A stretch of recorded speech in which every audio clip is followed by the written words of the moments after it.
Lucie, ma chérie, nous sommes en septembre 2021. Je participe à la première session de la Convention des entreprises pour le climat. En une phrase, Lucie, je pars pour une croisade. Le parcours de la CEC, c'est toute une série d'étapes et d'outils pour amener un sursaut vers l'économie régénérative avec visée de 2030.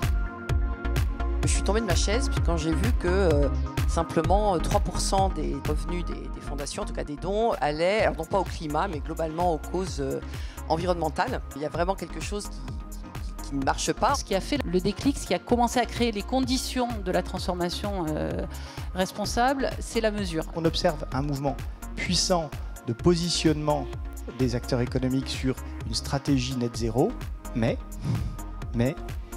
c'est pas encore complètement la bascule. Je pense que les pouvoirs publics doivent normer la communication. Il faut qu'on parle tous une langue commune.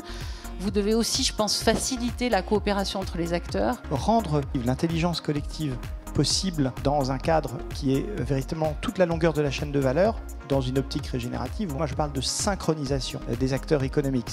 L'impact maintenant qu'on projette. Et donc, qu'est-ce qui se passe si on pouvait faire une CEC européenne? Qu'est-ce qui se passerait si on pouvait faire des CEC plus thématiques? Objectif quantique, on s'est donné 15 000 entreprises transformées. Et pendant 1 minute, vous allez juste dire, voilà, comment je vibre par rapport à ce que j'ai entendu depuis le démarrage. Une phrase ou deux, un sentiment, une émotion.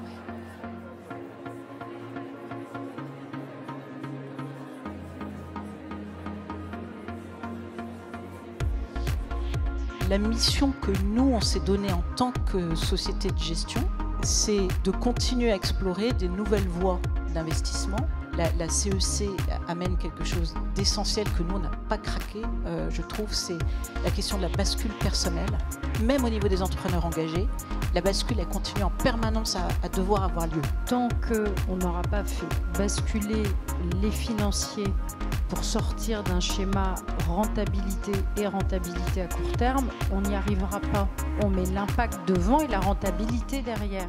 Quel différentiel de performance est-on prêt à abandonner pour mettre en premier le critère de l'impact? La question qui est un petit peu liée, mais néanmoins légèrement distincte, c'est aussi celle du rapport au risque. C'est l'acceptation du fait que nous entrons dans un monde de plus en plus risqué. Donc c'est la question du rendement, mais c'est aussi une question d'audace. Le social et l'environnemental, on ne peut pas les dissocier.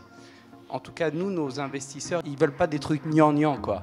Ils ne veulent pas des trucs un peu mou du genou. Mais si, voilà, on a l'ambition, et l'ambition, elle ne se traduit pas seulement par un niveau de TRI.